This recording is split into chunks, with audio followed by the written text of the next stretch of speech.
moving, just kind of hovering along. I'm kind of making sure that I have like the best drummer in the world is in my mind every time I play. I try anyway, and you do that by listening to great drummers. A great example would be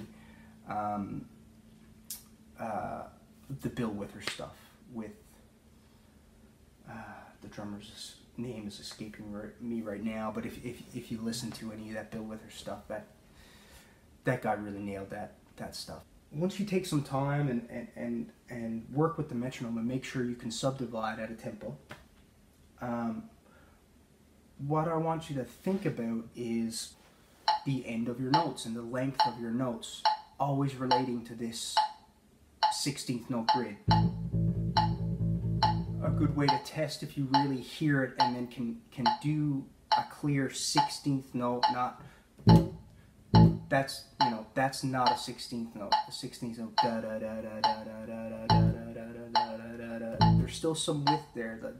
The note still has some fatness to it, And one way to test that, if you're unsure if you're really executing a subdivision, put two notes together, and then you just have to take one of the notes away, and you have it.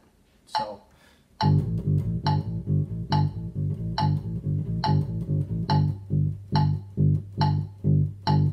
There's still some kind of fatness to the note. Once you've done that and you understand what a 16th note feels like, we can start lengthening the note. So, or if we want to go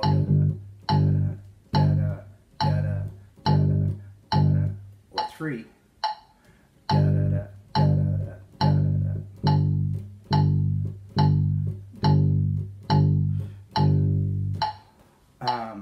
And so on and so on.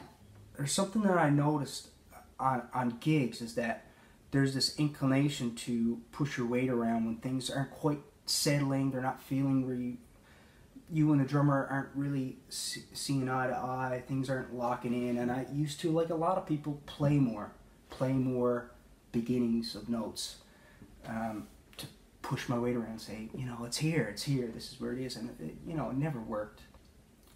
It was way more effective and way more pleasing, I think, to the other people that I was playing with, to focus in on the ends of my notes. Because I not only was telling them, hey, this is where I think it is, for me to do that effectively and for them to pick up on it, I had to really listen hard to them. I had to really listen hard to that drummer that I was trying to have some common ground with while I was playing. So, for example, if I wanted to, a common thing to do, if this was at this tempo, if we had a kick drum snare, like a crack, crack, crack, crack, crack, crack, common groove, right? Let your notes last right up until that snare drum hits. So.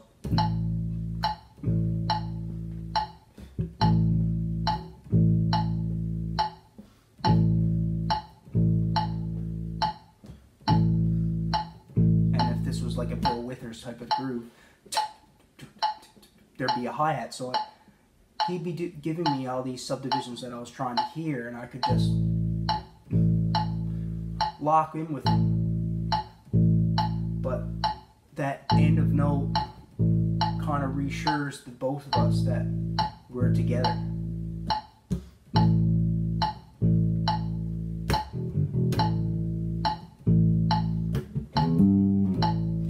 So that was a great thing to discover and use, and it's common, but I think a lot of people do it automatically, but it's worth it to really pay attention to it.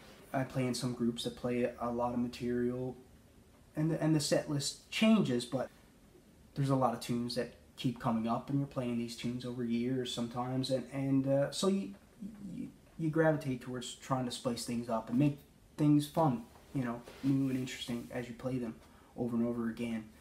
Sometimes I wanted the groove to just feel a little bit bigger and wider and just kind of sink a little bit more without dragging, without getting too unclear with what I was trying to do, I realized I could just stick with these subdivisions and play with them a bit and make a big impact. And an example of this would be, instead of letting your note, choking your note just before that snare hit, is actually making that note last right to that backbeat, that snare hit, that 2 and 4, 1, 2, 1, 2. In the 16th note grid, it does this really cool thing where the groove just gets so wide, but you're still cutting off your note with the snare, so you know, it lets the drummer know you're playing with them, but it's doing this cool thing to the groove. So I'm going to try to demonstrate this with a metronome. So let's maybe sing it first so we know exactly what we're trying to do here.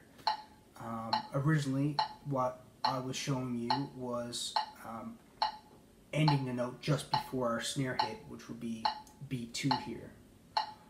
1, 2, 3, 4, 1, 2. So that beat 2 is what we were exposing. So, which sounded like da da da da da da da da. So now we're going to change that and lengthen our note one more 16th note. So that's going to be da da da da da da da da da da.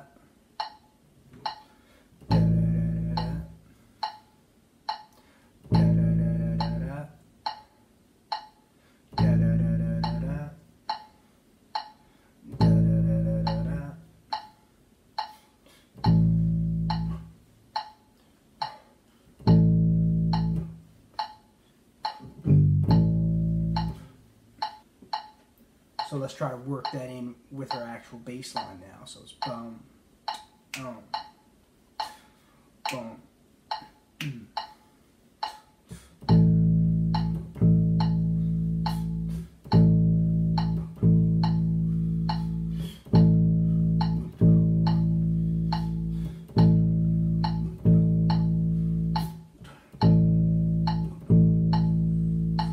So maybe I should try to go back and forth. So I'll play the same bass line the way I was doing it before, where we expose just beat 2, that 16th note, and then we'll push that, the length of the first note, a little bit longer, so we expose the 16th note after beat 2. So if we were thinking, a lot of people think about 16th notes as 1 E and a 2 E and a 3 E and a 4 E and a 1 E and a 2 E and a... So we're going to go back and forth between exposing the 2 and the 2E. So 1 E and a 2, or 1 E and a 2E. Okay, so I'll try to go back and forth here. 1, 2, 3, 4.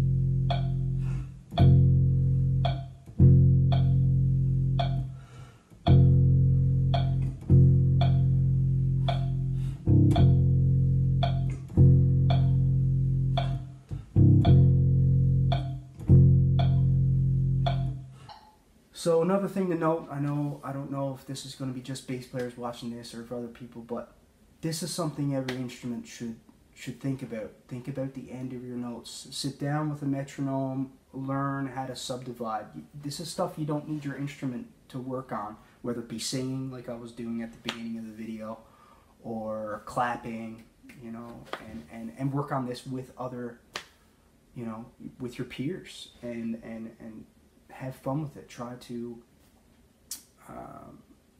take a groove that you know, where, you know, there's a quarter note and half notes and stuff with your bass line, and like understand what the subdivision is, and extend it and change it and make that quarter note, you know, an extra 16th note longer, an extra 16th note shorter, and just see what it does, you know, see how it interacts with everybody else's part.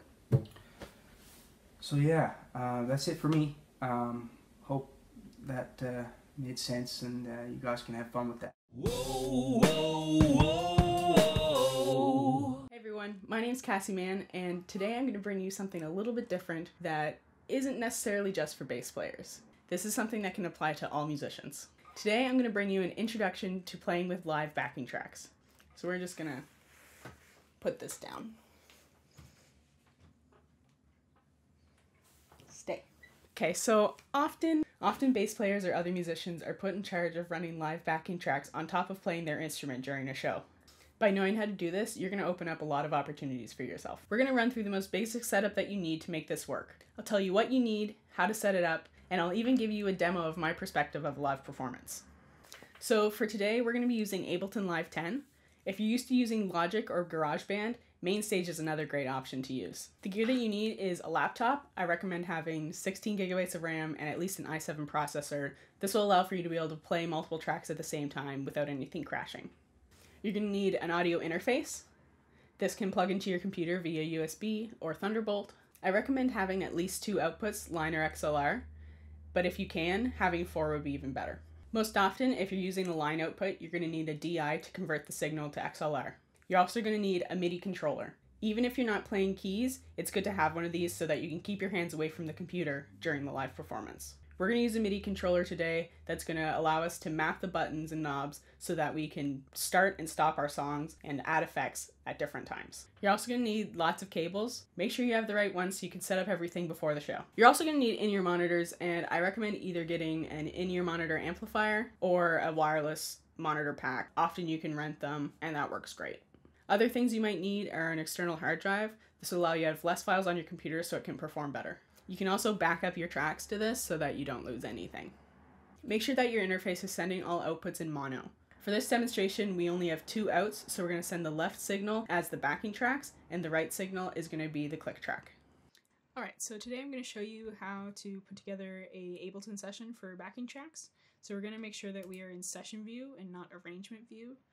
The arrangement view is great for using as a DAW, but today we want to use the session view. So on the right side here, this column that's under master, these are called scenes, and these are going to be what each of your songs are going to be represented as. So you're going to find where your backing tracks are on your computer, and then you're going to collect all the files and bring them into Ableton.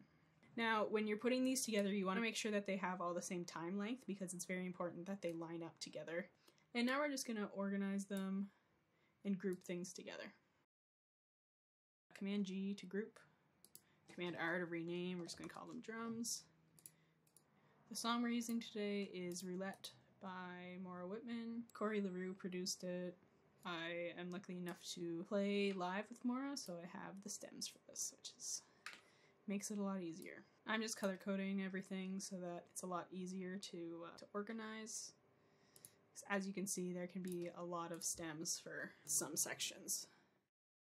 Alright, so we have all of our stems together, and it's important to know what the tempo of the song is. This song is at 75 BPM, so we're going to put that in here. Alright, and now we're going to get ready for making a click track and any live tracks. So first, we're going to make a new track, which is Command T, and we're going to call it Live Bass. If you don't have any live instruments that you're running through Ableton, then that's fine. You don't need to do this. We're going to create a new MIDI track, and that'll be Shift Command T, and we're going to rename that Live Synth. Okay, and now we're going to create our click track. So we're going to make another MIDI track, so Shift Command T, and we're going to name it Click.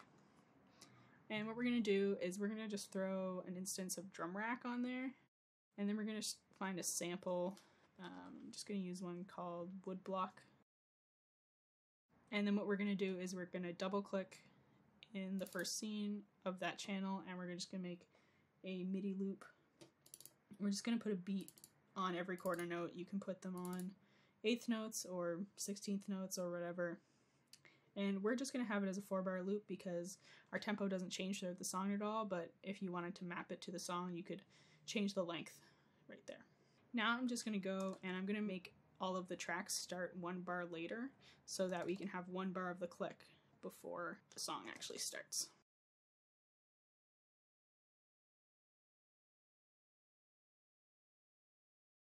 Alright, so now if you hear, if we press play, we have our click. And then the song starts. Perfect. Okay, so now we're going to get our live synth sound together.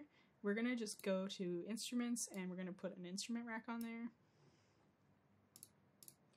And now we're going to just find whatever plugins we want to use. I recommend using ones that are not very CPU intensive, so either stock plugins or ones that you know that aren't very heavy on your computer, then that'll be great. I'm going to use one called Primer. And I have a preset made for roulette. And now what I'm going to do is I'm going to show you what would happen if you wanted to use different sounds on here. So I'm going to just pick a random synth. We'll do the Mini V3 from Arpeggio, and we'll just pick a random preset. We're going to use chain selector, and what this is going to do is allow us to change when we want to use each sound. So as you can see, there are 128 different options, 0 to 127, and basically you can put each synth or sound that you want to use on a different chain. We're going to take our mini moog and we're going to just put it over to 1. So now we have Primer on 0 and the mini moog on 1. And how this is going to work, we're going to make a MIDI track by double clicking, and we need to know how long the song is in bars. So I know that this song is 54 bars, so I'm going to change the length to 54. And we have to remember that we moved everything by 1, so there's a click, so we just move this one again. And now what we're going to do is we're going to go down here in the corner. This tiny little button is our automation. And we're going to go to Instrument Rack and Chain Selector.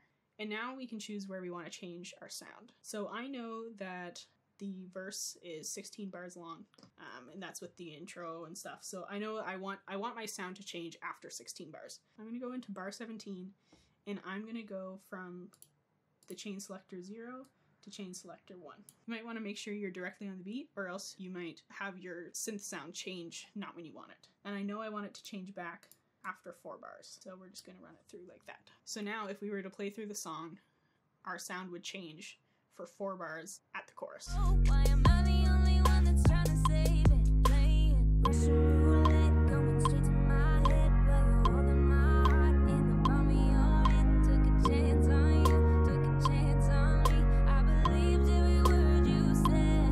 Love is roulette.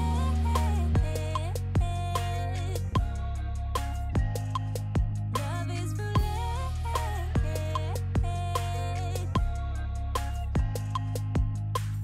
Alright, so now that we have our synth set up, basically you could make a chain selector for every synth that you're going to use in the performance, and you can just chain select it through the different songs.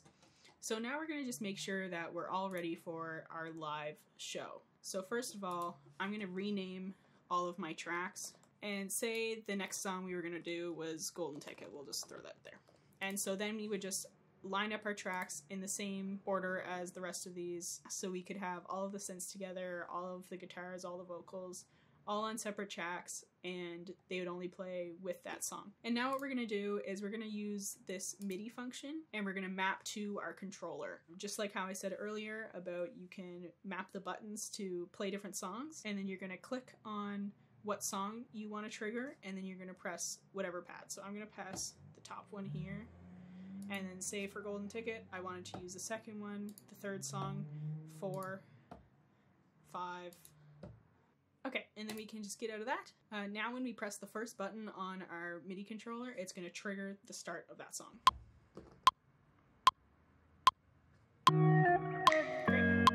The next thing we're going to do is you can map different effects to the knobs that are here. So what we're going to do is we're actually going to go into one of our synthesizers. We're going to go into Primer, and we're going to open that up, press the MIDI button, and we want to control the cutoff filter with the first knob. So we're going to just click cutoff here, and then we're going to just twist the knob, and now that's going to be mapped to that. So once we get out of that, you will now see that the cutoff filter is changing.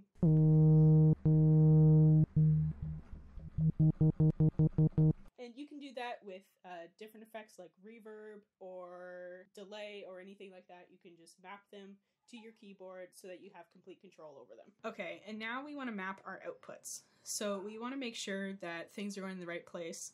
For us, we want to put the master going to output 1, and we want the click to go extension out and output 2.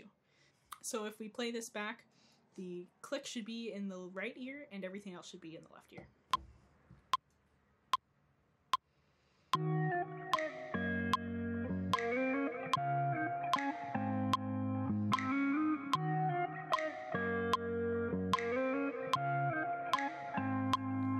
Okay, and say we wanted to have a live bass playing as well. We can have it running through here in extension 1, and we should be able to hear the synth and the bass.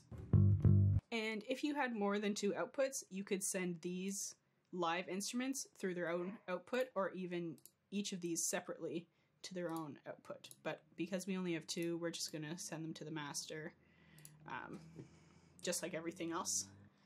Alright, so that's pretty much everything that you need for your live set. Now I'm going to give you a bit of a live demo of what it's like when I'm playing with backing tracks.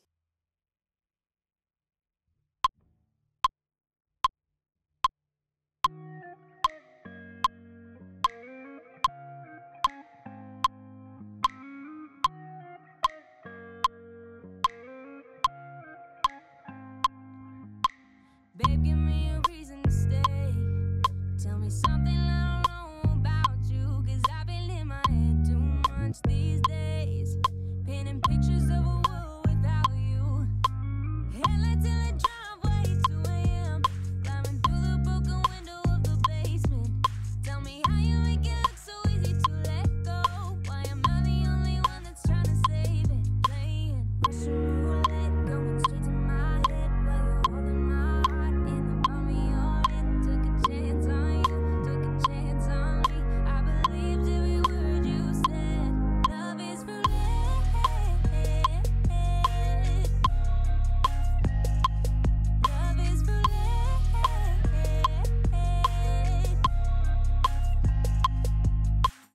Alright, thank you so much for tuning in. I hope this video helped you understand how you can set up backing tracks for your live show. Hopefully we will be able to get back to playing live soon, so you can put this knowledge to use. Being able to use electronics is such a bonus as a bass player or a drummer or any musician. It's definitely going to open up a lot of opportunities for you. I know it has for me. Big shout out to the NSCC programs for putting this together. As a former Bart, I know how difficult this must have been, as all of your plans got canceled and you had to shift very quickly. Thanks everyone for tuning in, and feel free to message me or comment down below if you have any questions or if you think I missed something. The Revival Initiative. Hi everybody, welcome to this bass workshop as part of the NSCC Revival Initiative. My name is Serge Samson, and I want to say thanks for checking this out, and also thank you to Craig Mercer and Tom Easley for asking me to do this. I'm happy to be part of it. So today I'll talk a little bit about technique and some exercises that'll hopefully help your playing. Might be something that you've seen before. It's not rocket science for sure, but I think if you haven't come across this stuff, then it will be useful. So let's get into it.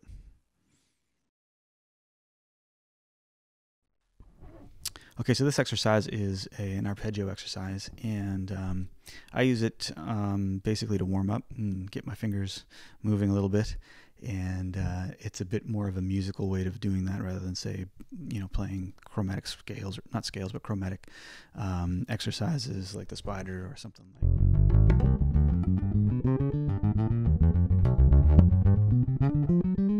You can do that, and that's all well and good, but I prefer doing this now. This is a little bit of an idea that I nicked off of Rufus Philpott a couple of months back or whatever, but I really enjoy it, and I thought I'd share it with you. So it's basically, you're going to go, we'll play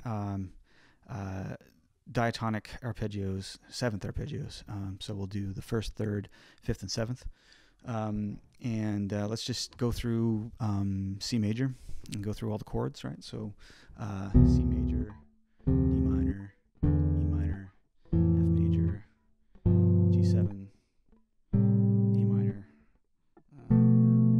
B minor 7 flat 5, and finally C back to C major. So if we start off with the first, we'll play the first, third, fifth, and seventh, starting off in C. Pretty easy. And if you were going to play the seventh arpeggios in the D minor, it'd be first, minor third, fifth, seventh. So the idea of this exercise is to connect those two by playing up one and then like ascending on the first and then descending on the second. So first, third, fifth, seventh, seventh, fifth, third, first. I will slide that note.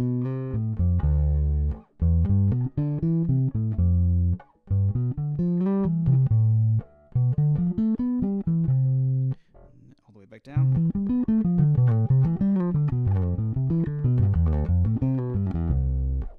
Fun little thing. And you can also do it staying in position in terms of the lower register. So first, third, fifth, seventh, again in C major, and then the D minor, seventh, fifth, third, first.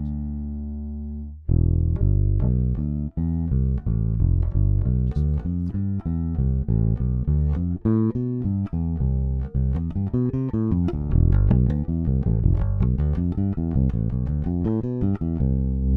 There you go. So it's a fun little way to exercise and run through your diatonic arpeggios and seventh arpeggios, and yeah, hope you like it. So another thing I want to talk to you about is right hand muting technique. This is important to ensure that your execution is clean when you're performing. It's really important. It's always important, I think, but it's definitely important when you're recording in order to minimize noise or actually it's more than noise. It actually is notes going on in the background. They're low, but they're humming. It's basically open strings if they're not muted. That can happen. They can basically vibrate while you're not intending them to, and they can create a bit of dissonance. So you want it to be clean. So I'll show you a little technique for making sure that those strings are dampened and ensure that they don't ring out when you don't want them to. Okay, so here's how the technique is employed. Basically what I'm doing is, depending on what string I want to be playing on, I may rest my thumb on the E if I'm playing, like, say, the A, and I'll drop it down to basically mute both. It's resting on both the E and the A if I'm up playing the D. And if I'm going up to play the G, then I'll take my pinky and I'll just basically hook it in here to ensure that these three strings, the E, A, and D, are not ringing out when I'm playing up here. And this is kind of what it sounds like if you're not using any kind of technique to mute the strings. If you're playing finger style, and we'll just do a C major scale.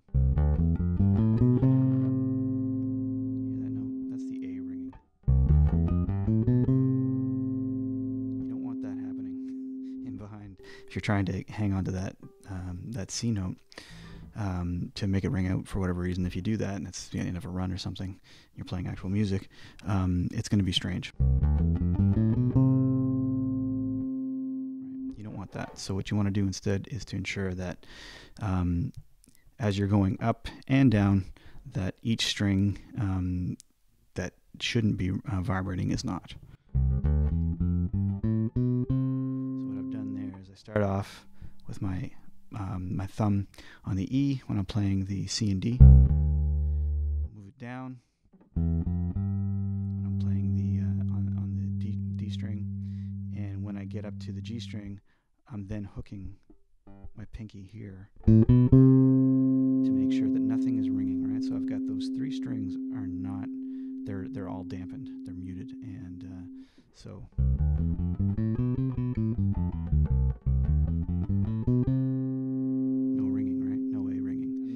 If you're playing a 5 string, you can do this. I used to have a 5 a long time ago, and I would do pretty much the same technique, except that.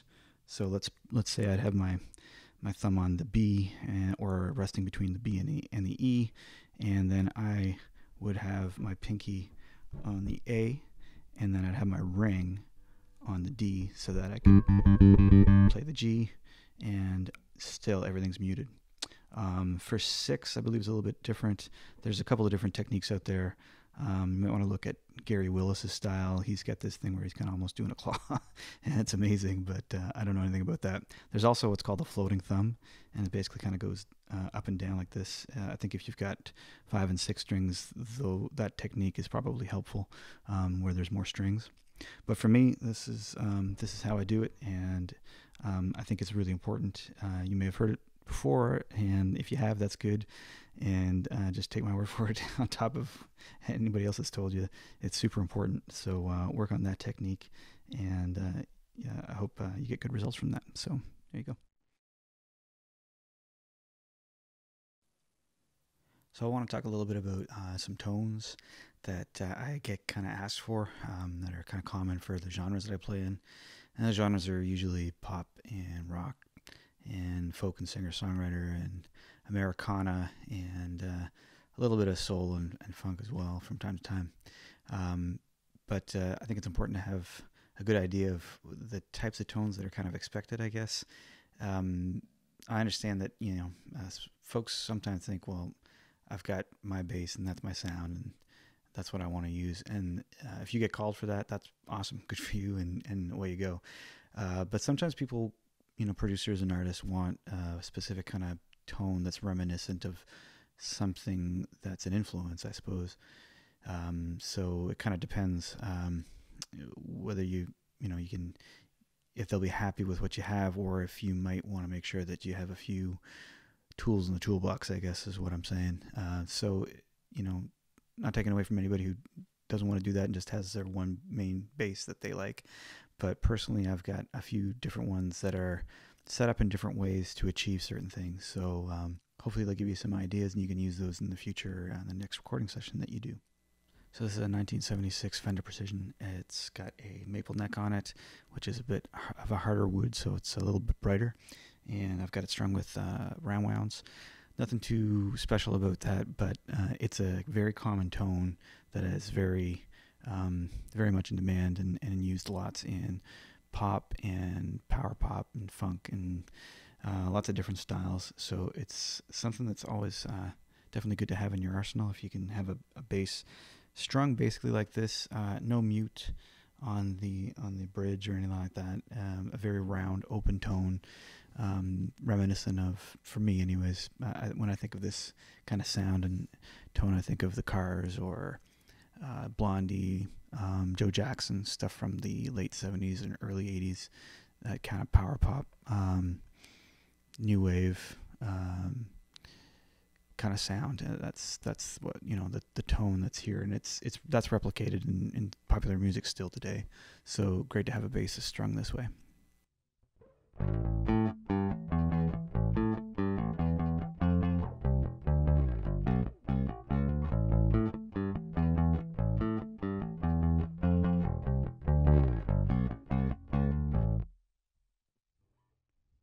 So nothing incredible or extraordinary about a P bass with a pick, or just a P bass fingerstyle with round wounds on it. It's a pretty common tone and nothing special about it. But I'm drawing attention to it because at least when I was younger, I was interested in having an instrument that was distinctive in its tone, and I thought there couldn't be anything more common or bland than a P bass. And I just wanted to include it as to highlight the point that it's really an iconic sound, and it really sits well in the mix. A lot of engineers will tell you that. So there's definitely a demand for it. If you wanted to be, if you're planning on being a gigging bass player for sessions and recording and such, it is something that you should have on top of whatever fancy type of bass that you might want to have in your arsenal. I think it's always good to have a P bass on hand as well. So next I've got a 65 precision bass here, which is completely different sounding than the 76. This guy I've got strung with flat wounds, which basically is a very much more dead, thumpy kind of sound. And I've also installed a little mute here by the bridge. This basically dampens the sustain and ensures that it's a very kind of thumpy sound. It's very reminiscent of 1960s kind of tones, so things like Motown or pop stuff like the Beach Boys from back then. This is definitely a certain sound, and it's got a Brazilian rosewood fretboard here, fingerboard. So it's a warm kind of woody tone. And though the 76 and the 65 are both, Fender Precisions, there's a world of difference in their tone, due partially to their manufacturing, but especially that the tones that come out of the wood and the way that that's predominantly the way I've got it strung with flat wounds versus rounds and a mute on this guy. So very good for singer-songwriter, Americana stuff. This is kind of a pretty much in-demand tone for sure. And you don't have to. I got this for a song. I couldn't normally afford a bass that's of this vintage usually because they're pretty expensive. But you don't need to get one from that era to have that kind of tone. All you need to do is, string it with flats, put a mute on it if you've got a P bass. And if your pickups aren't great, then you can easily pick up some great vintage pickups. I got some DiMarzios from the 1960s or 1970s, and I put those in a P-bass copy that I found. I'll show you that in a second. And I think it's great. So you don't have to spend a lot of money to get this kind of tone. But here's what it sounds like.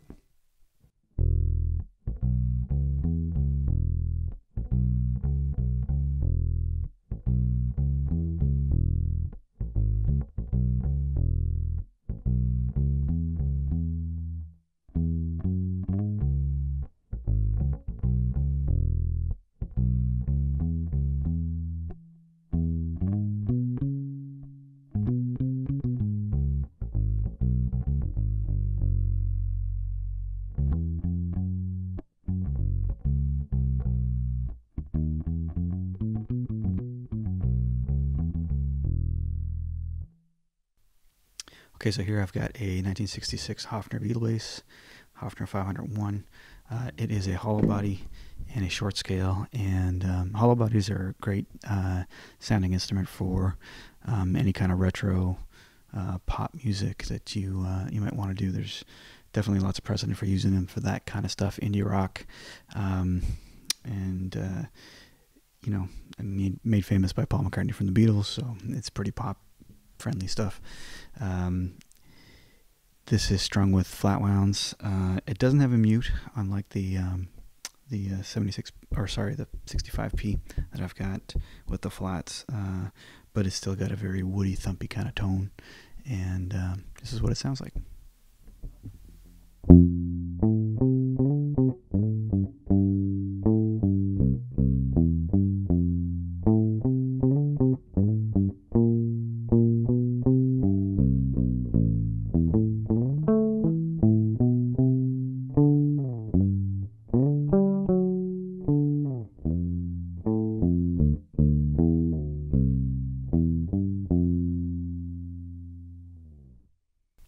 So yeah, getting a couple of different sounds doesn't necessarily have to be expensive.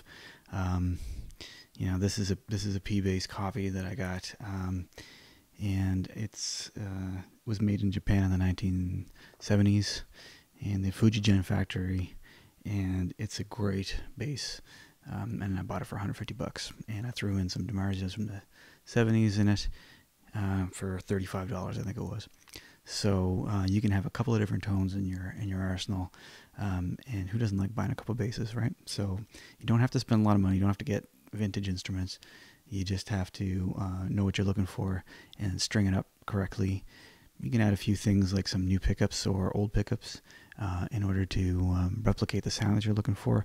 But it's great to have these as options. If you've only got one P-bass and you want to go back and forth between, obviously it's just a matter of getting some flats and some round wounds, maybe making some small modifications here and there. You don't have to have two, but it's always nice to have two to go into a session with at a recording, or to have it at your disposal for easy access, basically, to have a couple of those different tones. And these kinds of basses, great way to do that on the cheap. So there you go. I hope you found that useful and you learned something new. And if you didn't, that it was a helpful or friendly reminder of something you already knew. Thanks again to NSCC and the students putting on the Revival Initiative, and Craig and Tom for asking me to do this. And I hope to see you all at the shows. I hope there are shows sooner rather than later.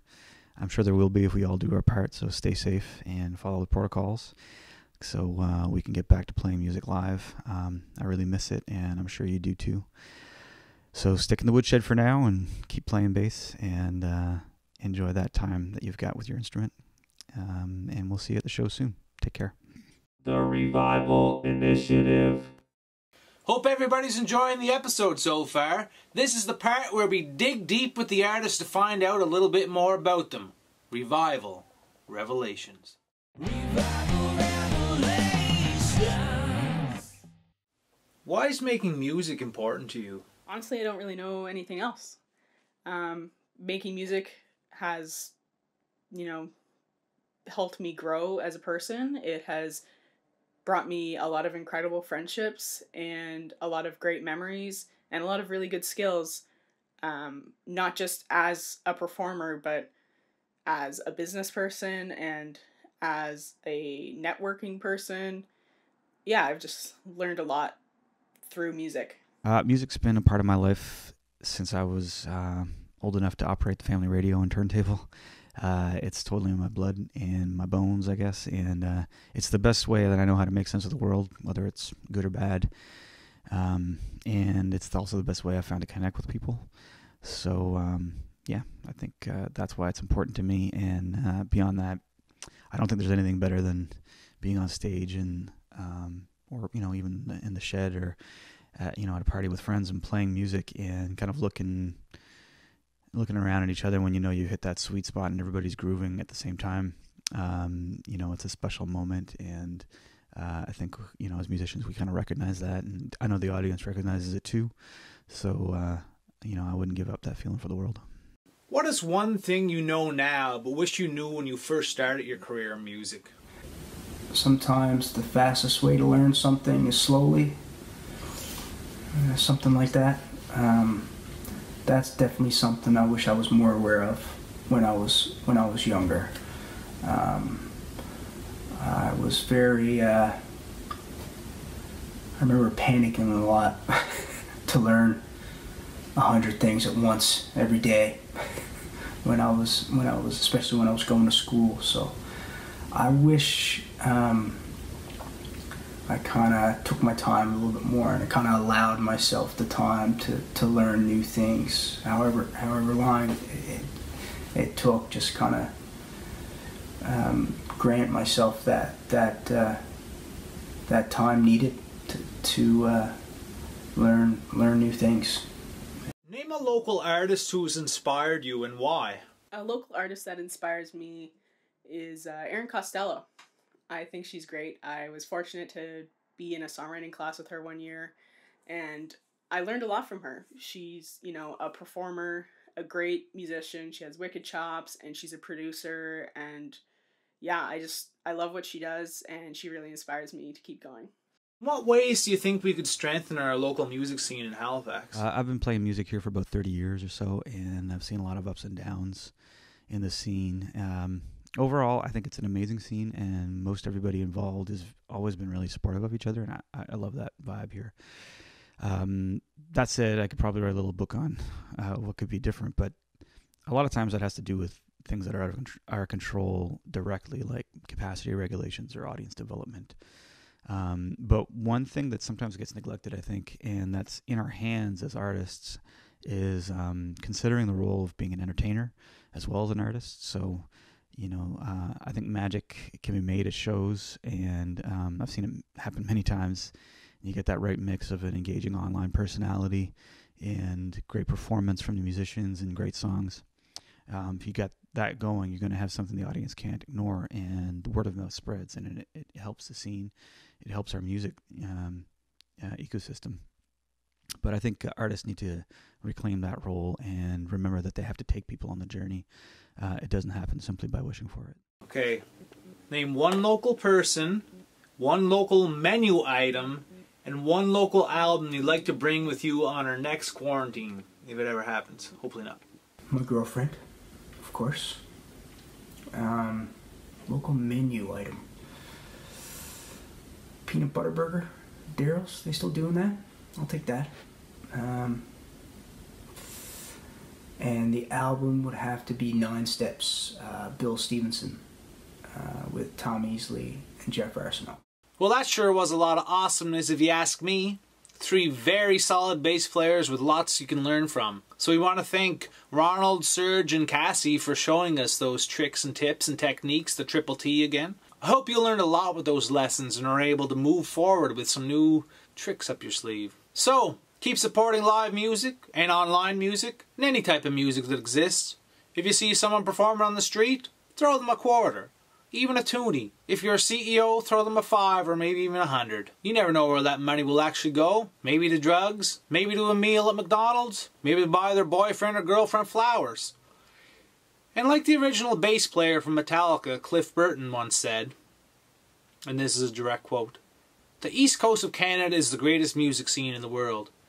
The people involved in the music scene are the best, the most talented, the hardest working, the most beautiful, the slickest, the coolest, the nicest, the smartest, the bravest, the coolest," he said that twice, coolest twice, "people you will ever meet.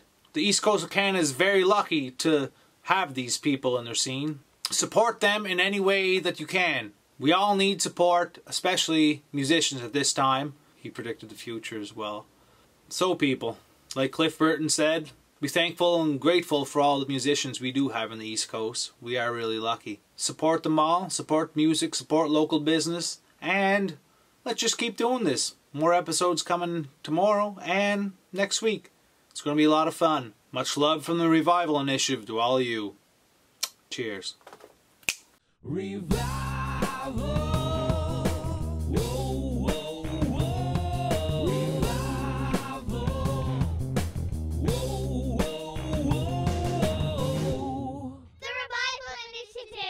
What's an initiative?